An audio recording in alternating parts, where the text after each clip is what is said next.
Justin is in town. I don't know where he is. Hi everyone, I'm Bart Smekla, and I will be hosting our this bi-weekly community meeting. At the beginning, I want to remind everybody that about the code of conduct, which we can summarize as be excellent to each other. And is there someone new who wants to introduce himself? Let me see.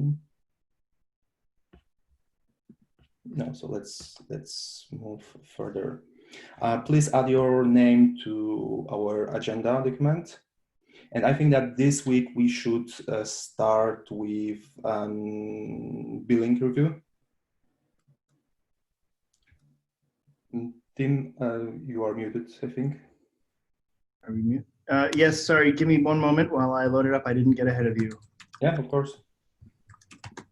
I was just pinging Justin to see if he was going to join us today.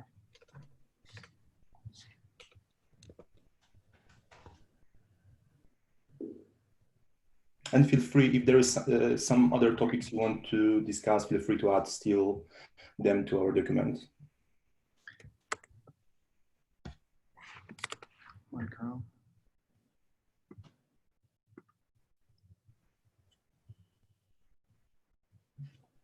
So I can look at the cloud console. I don't have the billing report PDF in front of me though. Mm-hmm. Let's set the date ranges. I will try to find this document too.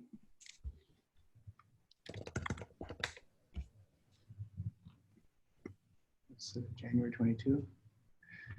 How about we do all of January? Mm-hmm. 122.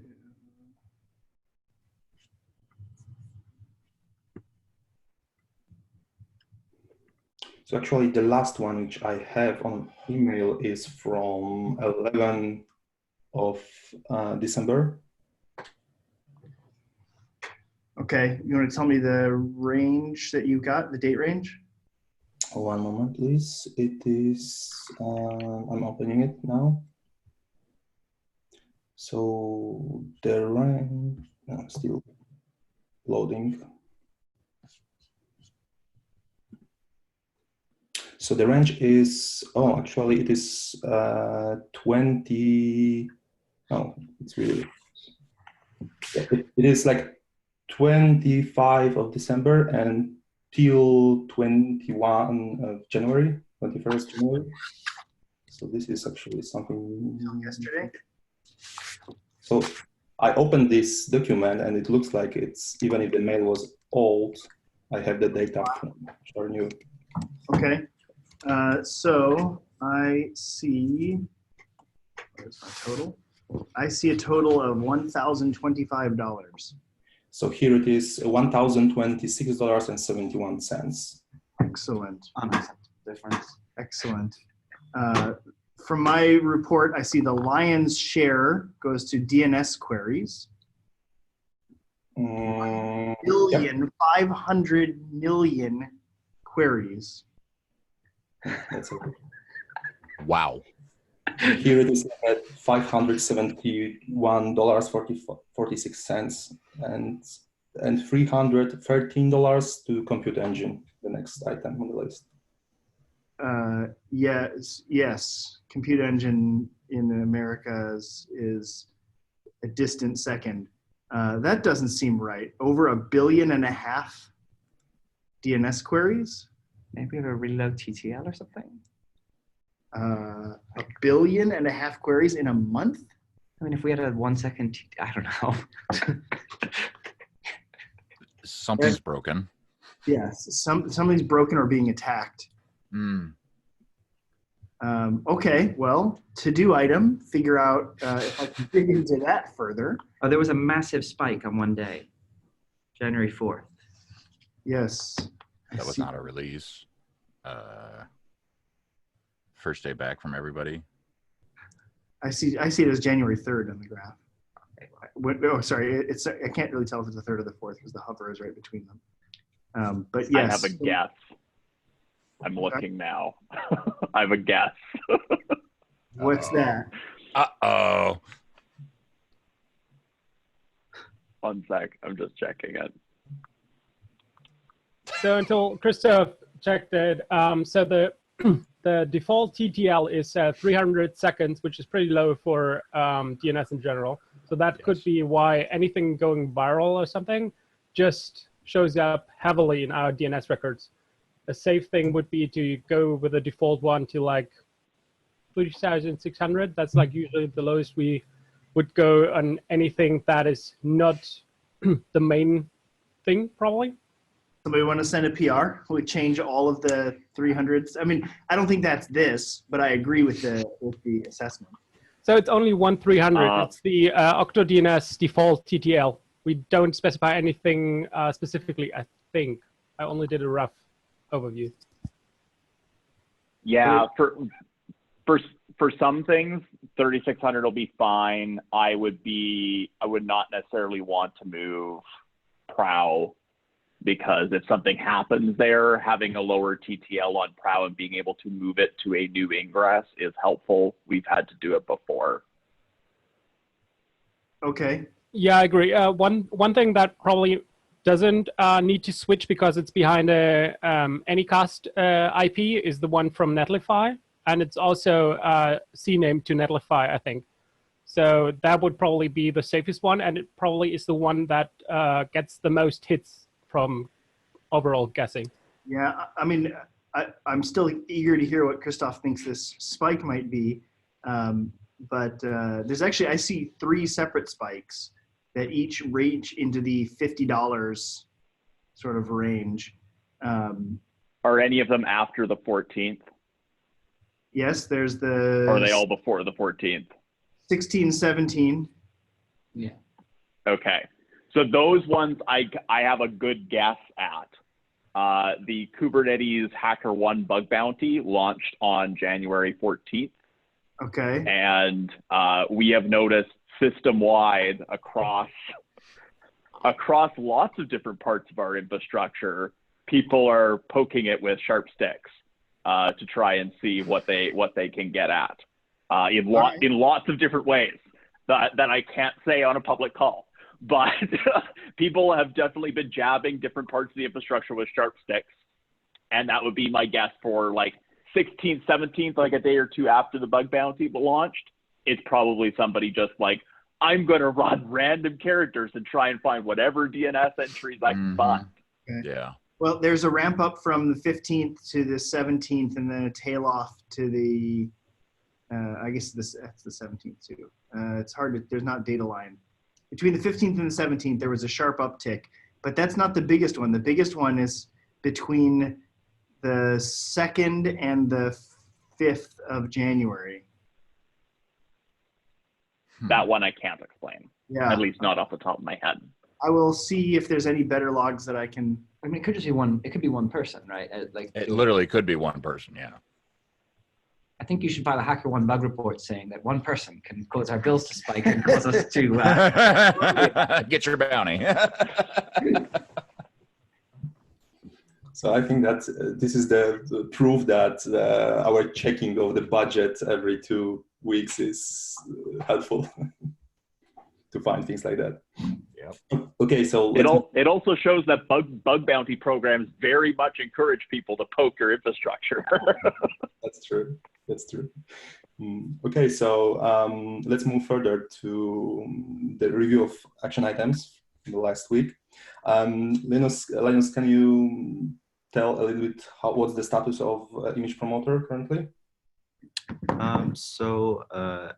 We just merged the testing code for the auditor yesterday. I'm trying to get the proud job submitted, but I'm also working with Eric Feta to use workload identity instead of service accounts. It's like a minor detail. Apparently that's like the new way to do things in Prow. So I'm acting as a guinea pig, but that should close today. So that means that at this point, the backups and the auditing should be pretty much done. I just need to basically run or start the auditor job or Cloud Run service rather, I guess today, because the code is already there. Just really actually a matter of just creating the official promoter images.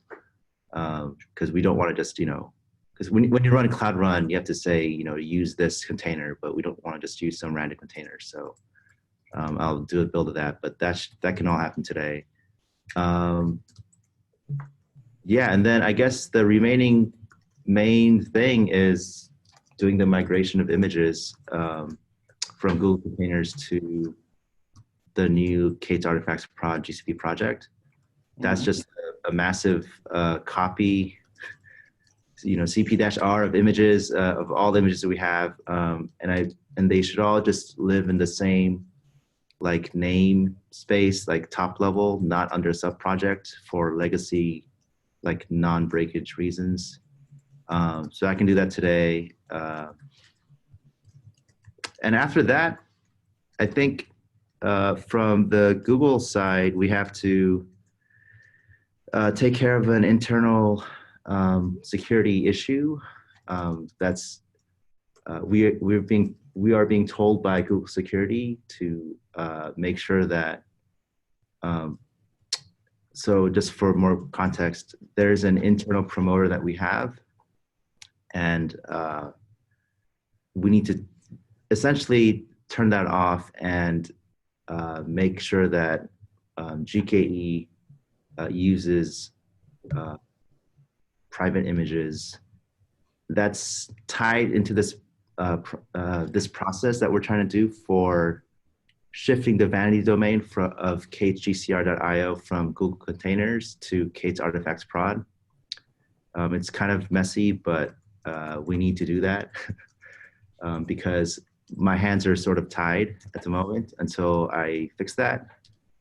So that is the current status. Hopefully we can get it done within the next, 2 weeks. I don't know how long it'll take, but. So, except this issue which you have inside, is there anything which we can help you with, or are you blocked by something we can help with?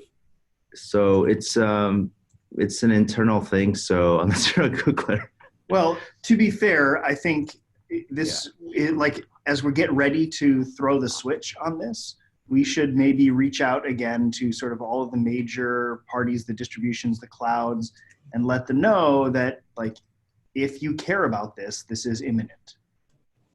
Right. So yeah, essentially we need to send a communication email to everybody who essentially relies on Google Containers today. Anybody who puts new images there, for example, Core DNS, they put stuff there every once in a while, so they should know about this. All of those parties need to have a sub project with a release process set up, like how we do today for the the handful that we have. So how hard would it be to create a list of all parties who should be informed? Can we do it, or? So I can create a list to start with, because I do have the history of all the new images that got into Google Containers for the past, I guess, year. So every one of those people, they need to have a sub project and everything set up. So I can create that list. Okay. I mean, that list will emerge. It'll very quickly. People will start sending us email and will say, right, you need to have a sub project. Yeah. It would be interesting to have a less for that and more for the people who are consuming images in bulk. Oh, right. Is sure. if you care, if you are concerned about who has access to images, or if you want to do better auditing on your own corporate side for whatever distribution, for whatever use cases you have, now is the time to either get on board with the idea that this is going broader, or insulate yourself however you want to, right? So, and do you think that there is some Google group or Slack channel where we should also put the information about it? Yeah, so I don't think there is. I'm thinking about this. I don't think there is an implementers forum or anything like that. Maybe the ProdSec would be the closest to that, but I think it'd be an abuse of ProdSec. But it's probably the closest we have.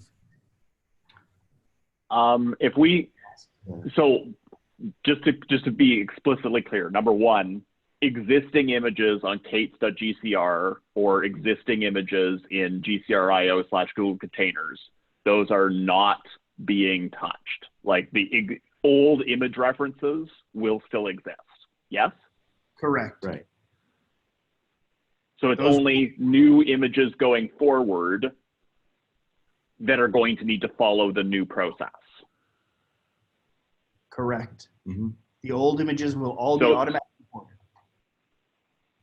So that being the case, I'd say like we should fire something out to KDev, maybe like possibly to KAnnounce, like even users just being like, hey, if you are unable to pull an image after this date that you used to be able to pull before this date, let us know. We'll probably hear about it anyways. But as far as like, yeah, like I think it'd be just providing folks notice, because ultimately anybody who wants to publish new images, we're going to hear about that, because they'll come and they'll go through, oh, it used to go through the Google containers process. Now you're just getting redirected to the infra working group and going through this process to publish your new images.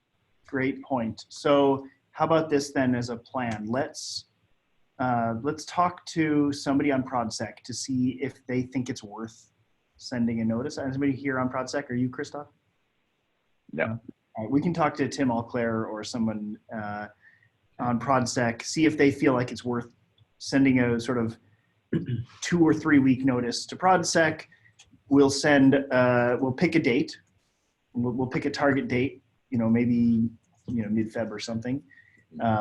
We'll send a notification at T-2 weeks to KDev that this is happening. We'll send a notification at T-1 week to KAnnounce.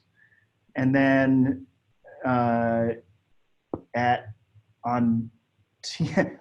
T-off day, we'll send another reminder to KAnnounce, and we'll send it to Slack all. Kidding. And then we'll have everybody who has a Twitter account retweet it, so that the news that this is happening today gets spread far and wide, so that people know where to reach out, and then we'll go from there. For me, it sounds like a good plan. Okay. Yeah, I don't necessarily know that we need to go to Twitter. The only thing, the thing that I would worry about is there's a balance there of, we want people to know that, like, if something breaks, come let us know. But also we don't want to instill panic in the community, because really this isn't that big a change, because the images aren't moving anywhere. Like, well, they technically aren't moving anywhere. That's the theory, right? But like, if any little minor thing goes wrong, like, this is going to be largely scripted, and we're going to run tests against it to verify that the conversion happened properly. But this is where the devil lives. And if we missed one and people start experiencing problems and they don't know where to reach out, they'll be super frustrated. So I'd rather them say, oh, I saw this thing on Twitter where Christoph was saying that this move thing was happening, something GCR. Let me poke him. Don't poke me. Go. Yeah, and as far as user issues, like, just so that we can wrangle them, we should probably we should centralize communications on Discuss. As far as user issues go, we can create, like, the email that we send out to KAnnounce. We can create a thread on Discuss and point users there and watch that, so that we have a central place where we know anybody can go, anybody can post. That's not like an email flood if something does go wrong. Yeah, yes, it cannot be one-off communications. It needs to be centrally stored, and it needs to not be Christoph. That was just all I was going to say. Okay. So we'll start thinking about the timeline. Yeah? Yeah. Right. Rock and roll. So let's move to the other topic, the AA cluster. Actually, I don't have a lot of information there. I was just reviewing a lot of PRs in this thing. And do you have some more info about? Or something like that? I have totally ignored it through the holidays, and I just came back to it yesterday and realized that there's actually a bunch of PRs open that I need to shift attention back to. So I apologize to the folks who sent PRs. I will make that my focus for all my infra work over the next week. Okay, sounds good. So the last topic is the audit tool. Any update here, Tim? No updates. I haven't touched it. Someone pinged me over the holidays to say they were interested in looking at it. I pointed them at it and basically said, go to town, look at the data. There's some in there that's really interesting. There's some that's totally useless. You know, hack away. It's a big gnarly, that's actually not even that big. It's kind of a gnarly script that pokes at every various API that it can find to try to get information and sort them in various ways. That's it. Anybody who feels like hacking on information, go look at the audit output, and you know, if you can find the signal, then it looks good, and if you can't find the signal, then try to eliminate noise. I've been looking into it, so I had a few questions about that. Sure. So the object of the audit tool is to generate like text files that we can diff to the previous versions and see if anything's changed, Yes. right? And so I've been, I sent I wanted to see if anyone had any ideas on what sort of APIs we should query to find out the differences. So the biggest ones that I was concerned with were the permissions related ones. That was the original goal. So you can see if you look at the script now, there's sort of a focus on all the IAM stuff. I think those are the most important. And then it's a matter of, you know, if you poke at what the various, it's all wrapped around G-Cloud. So if you poke at the various G-Cloud commands and see what they dump out, if it's interesting that it might be auditable, then I think it's fair game. Like before I touched it, it was dumping the contents of all the storage buckets. Not a useful thing to audit because those are going to change all the time, right? Ideally, a month-to-month run of this would be relatively small delta, and we'd be able to look at it as a human and say, yes, this makes sense. So like concretely, the IAM dumps dump out some JSON structures, which in my opinion are actually kind of hard to parse as a human. One thing that might be good here would be to actually dump it out in a more tabular format. G-Cloud has some formatting options, or we can run stuff through JQ or whatever to produce more auditable output. Yeah, and I was also looking into automating the runs. Maybe when IAM permissions change, but I don't know if that would be an option doing that. Yes, I think the end state of this, once we get to a place where the report is relatively sparse, the Delta report is relatively sparse, is we should run it every hour or day or something and get a report sent out as an automatic PR or something that says, hey, the audit results have changed. A human better go look at this, right? What it really means is somebody was granted permissions to something and the textual representation doesn't match the in-cloud representation. And I can run it on after the permissions change, but I don't know if we can get access to that because I would need to create a sync on the Stackdriver logs. I don't know if that's possible. Yeah, I mean, we can iterate on that. I'm not sure that that's, I mean, it's interesting. I'm not sure it's the most urgent thing. If it ran once an hour or once a day or something, that's probably fine. Okay. And we could run that as a job in AAA once we have a comprehension of what the log should actually look like. Okay, perfect. Okay, so I think that was a very smooth transition to the open discussion because this was I think the first topic. Am I right? Yeah. Okay, so let's switch to another one from Jason about guidance for building automated release tooling for SIG subproject. Jason, can you? Yes. So just to give some background, we've been working on trying to automate our processes for Cluster API to make doing things like releases a lot easier. So right now we are building staging images whenever we cut a new tag. We would like to take that to the next level now and basically get to the point where we can draft a GitHub release with the proper attached binaries. We already have the process, like we can already kind of automate those within Prow.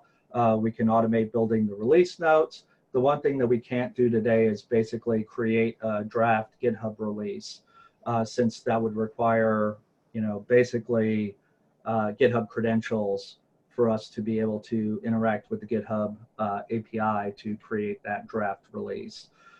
So what I was looking to this group for was some guidance on, what's the proper avenue for us to get to automate that. Because ideally we'd like to avoid having to use something like GitHub Actions to do this one step of the release process where everything else is automated through Prow. Is there an API for cutting a GitHub release, or is it UI only? No, there's an API for it. So one way or the other, one of these systems needs to carry a key to access the other. There isn't a dynamic integration here that I know. Yeah, basically we would like to be able to have, a GitHub, token that could be present to the Prow job, or a cloud build, or some way so that we can trigger the action against GitHub to create that release. So far, the pattern for a secure-ish Prow job is to allow arbitrary actions to happen off in GCB, where we no longer care and everything is disposable and one-off. You can have a Prow job configured to create the GCB from the trusted cluster so that the chain of credentials is secure. And then you can put whatever credentials and steps you want in there.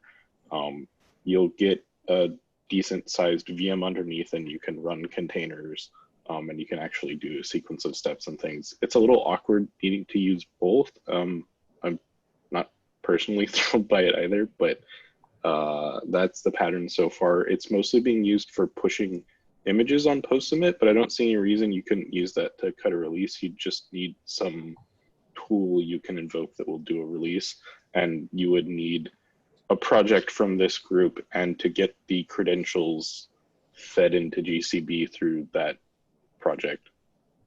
Yeah. So that's definitely a route that we can look at. The challenges there would be, one, getting a GitHub token that isn't associated with an individual contributor's account. And the other one would be obviously getting those credentials injected properly into the trusted cluster so that we can. We don't have a pattern for that yet. We only have a handful of accounts. I was playing around with this with kind of then had to drop it. So far the answer there was to just create a bot account amongst the maintainers, but I'm not sure that that's a pattern we want to replicate or how we want to handle this officially as a project, and we're not actually using that account yet.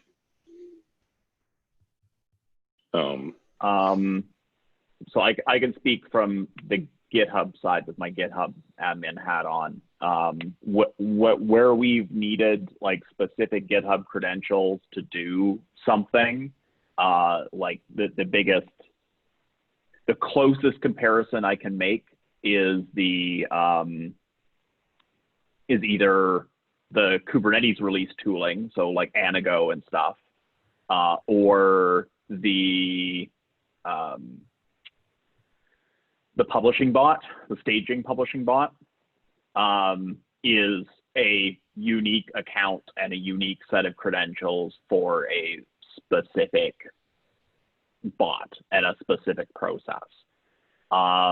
We don't want to do things like reuse Prow's credentials in more than one place because Prow is over-credentialed for those kind of actions. We would want to scope the particular account and the particular credentials to say like, okay, you have just as much permissions as you need and no more. And what we don't really have is kind of a standardized process around like how we do that.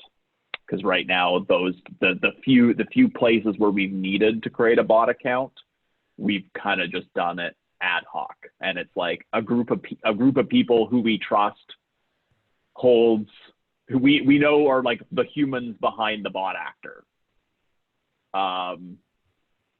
But we like that's something that on the GitHub admin side we should probably do. So I don't know if you have a ticket open for this already in the K8s.io repo for any infra work, but like definitely let's get an issue opened under the K8s/org repo, which is where all the GitHub admin stuff happens, and describe out like basically you're looking for a service account. You're looking for a GitHub service account to do this particular action. You want it to be able to cut releases on a particular repo.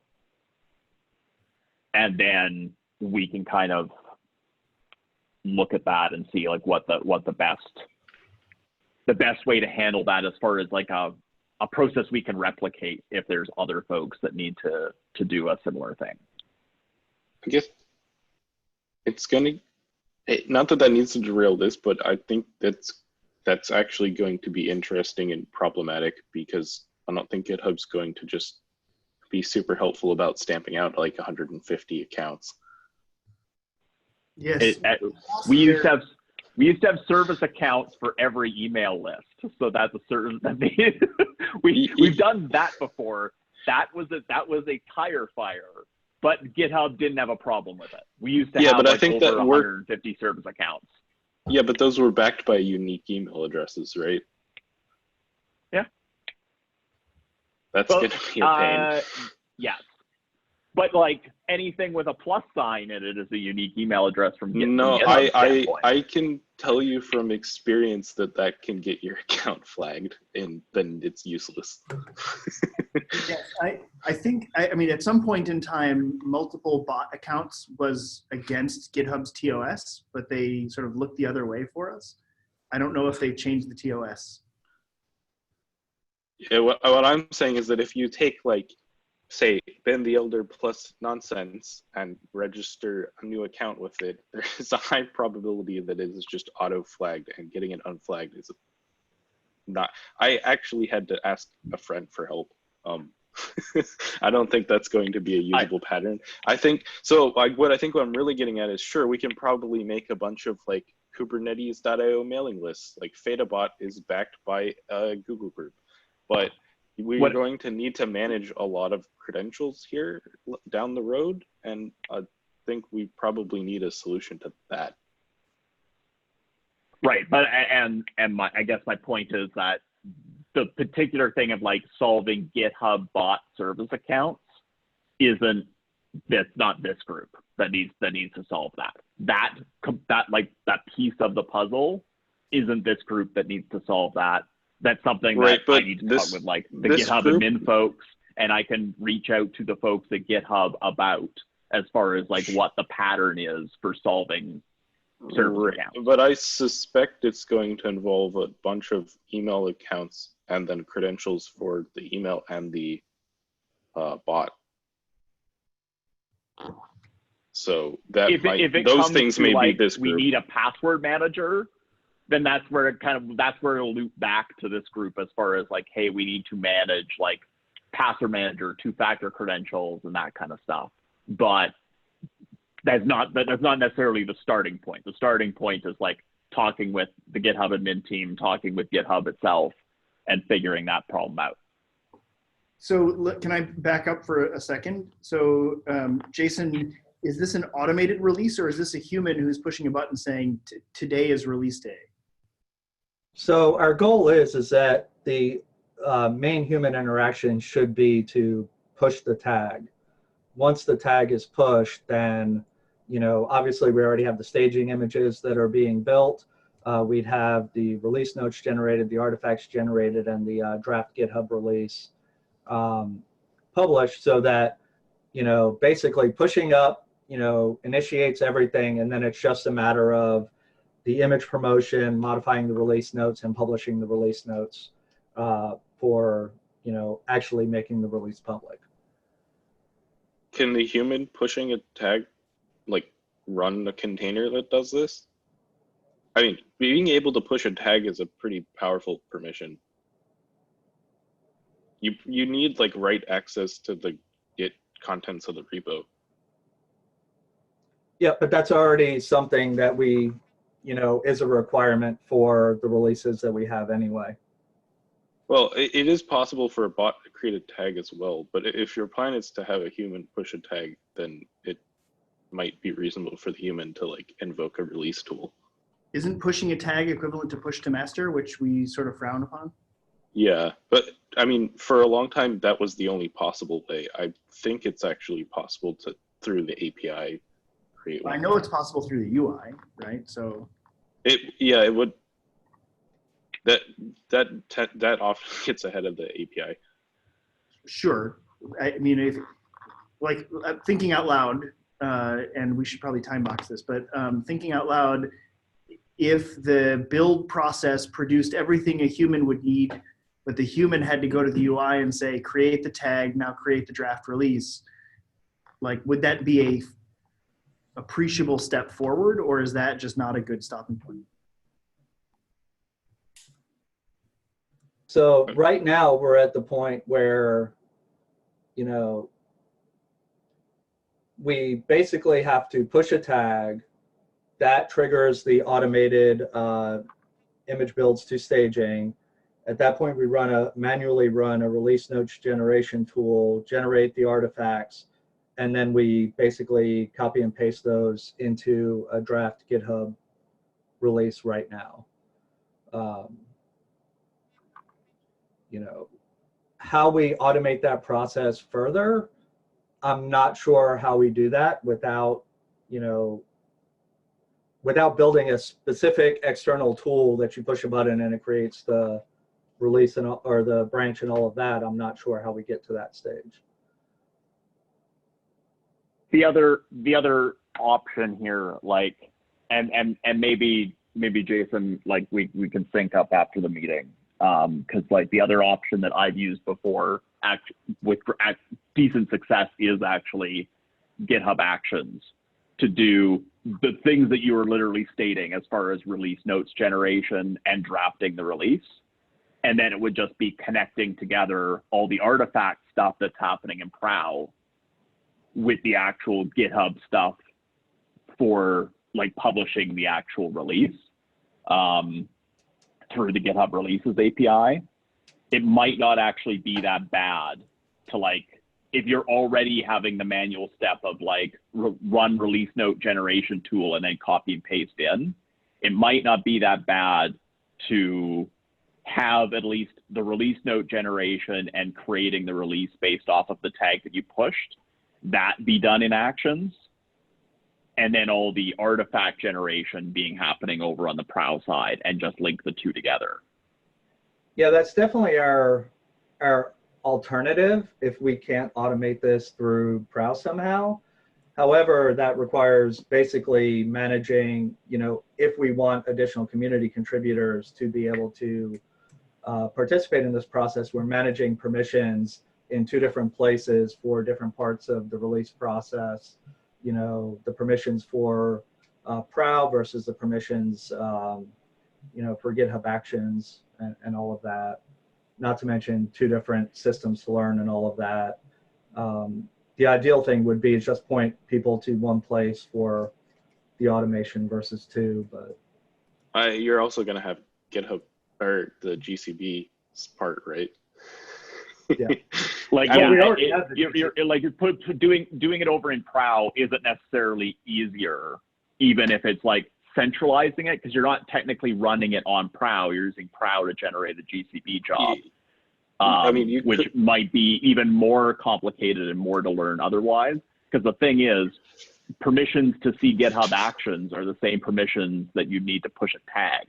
So if somebody has permissions to push a tag, they'll have a permission set for GitHub Actions too.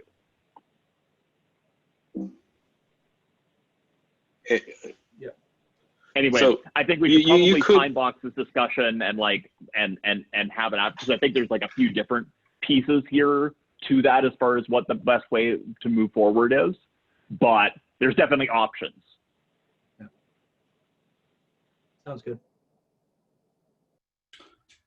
Okay, so I think that we can close this topic for now.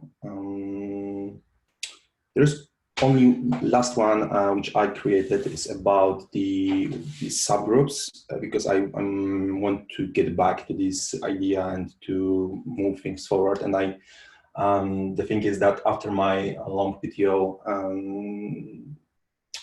I think that we don't have anymore the subgroup for image promoter because it's almost at the end. What do you think? What we should do to get these people who were who had like an initiative to help back to us and get this help from them?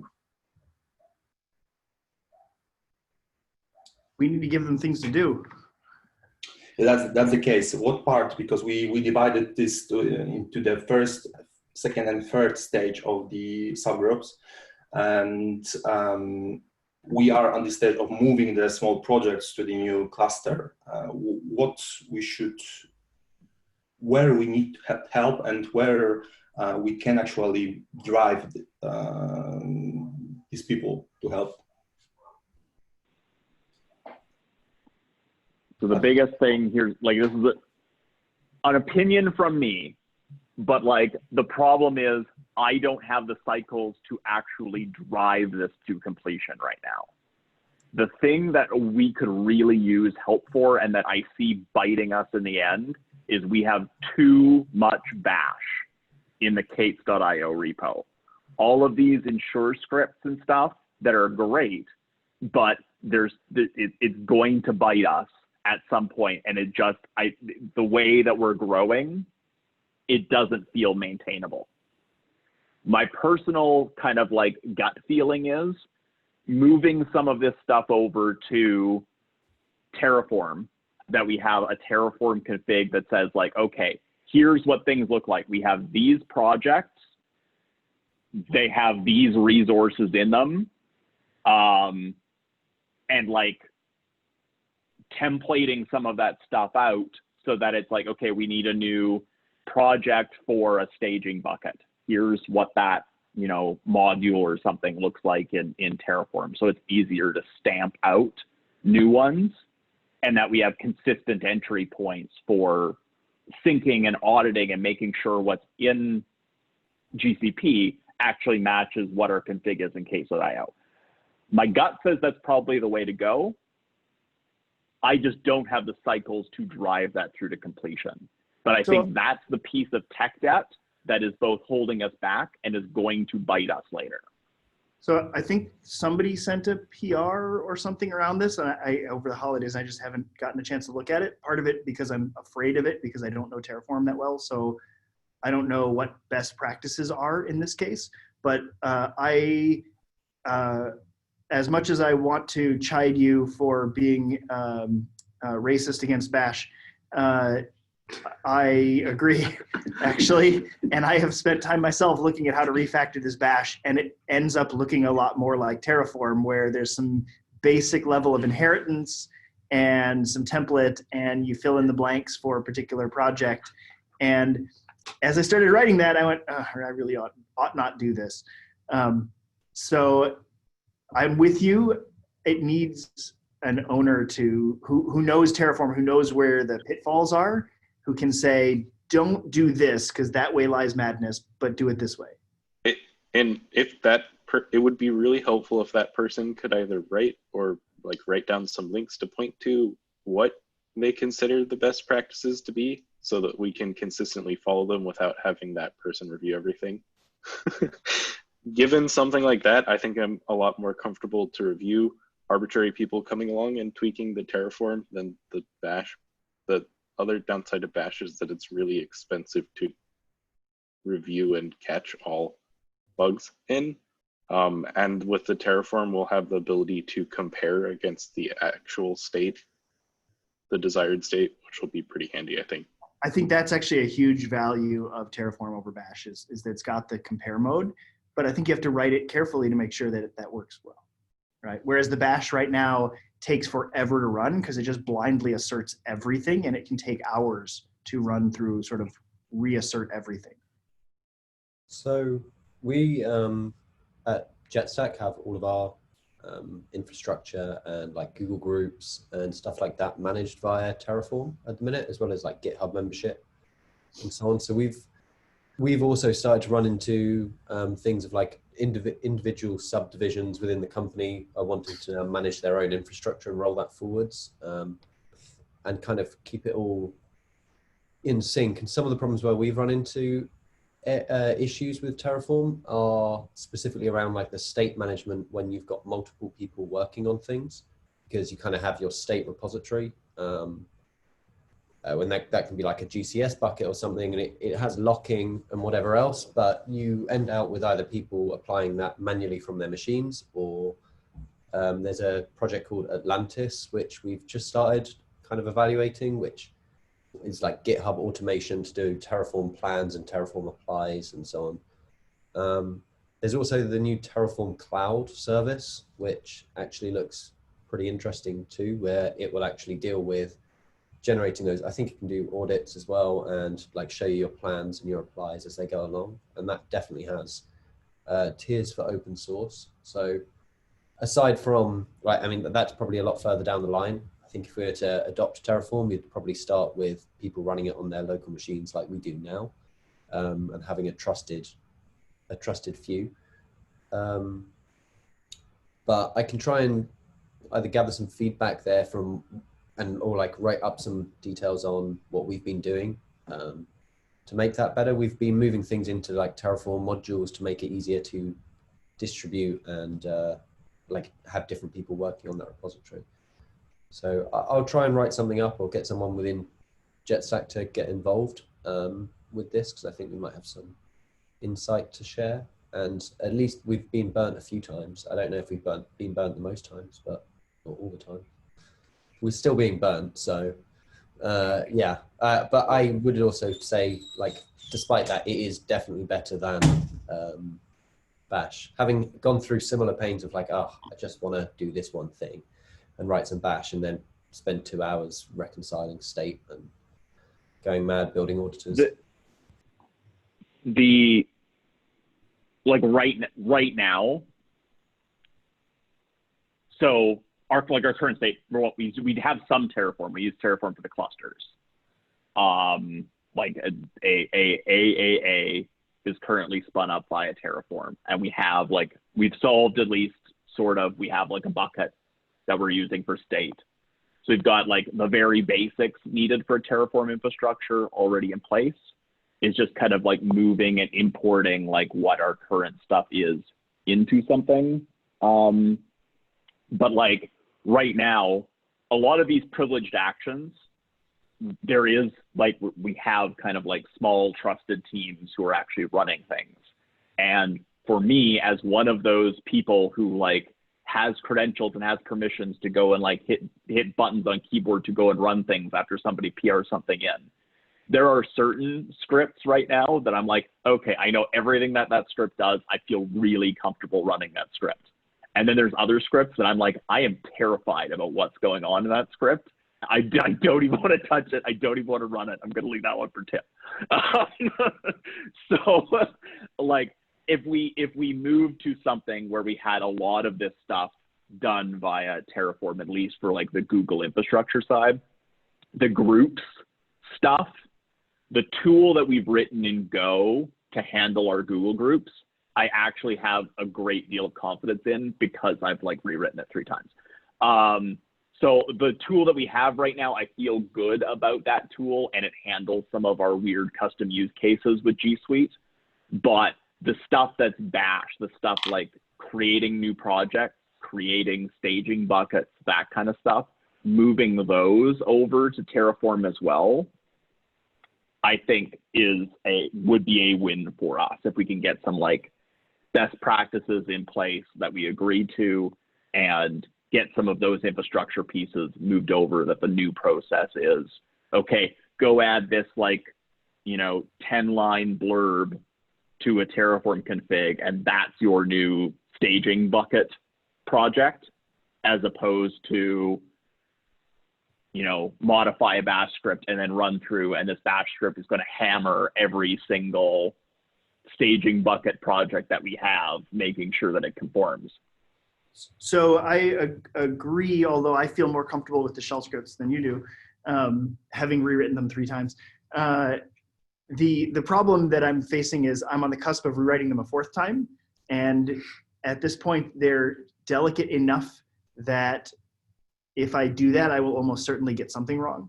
And if I'm going to get something wrong, I'd rather get it wrong in the right direction than get it wrong in the wrong direction. And to me, it seems like the right direction is what everybody else is doing, which is not a pile of bash scripts. Yes, so Munners, I'm happy to talk with you about sort of my thoughts on the state of where that shell script stuff is and how I would think a reasonable minimum set of Terraform would model it. I don't know the Terraform syntax on how to spell it. That's where I really need the help. Cool. Yeah, that sounds good. Yeah. Cool. Let's set that up. Okay, so that sounds like a plan. Is there any other topic which we want to discuss today? We have like 6 minutes more.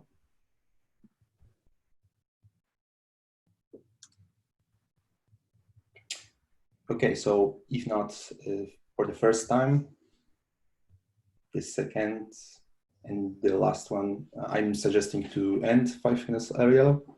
And thank you everyone for being here. Thank you guys for taking notes. And see you later in 2 weeks. Thanks, everyone. Bye. Thanks, everybody. Thank you.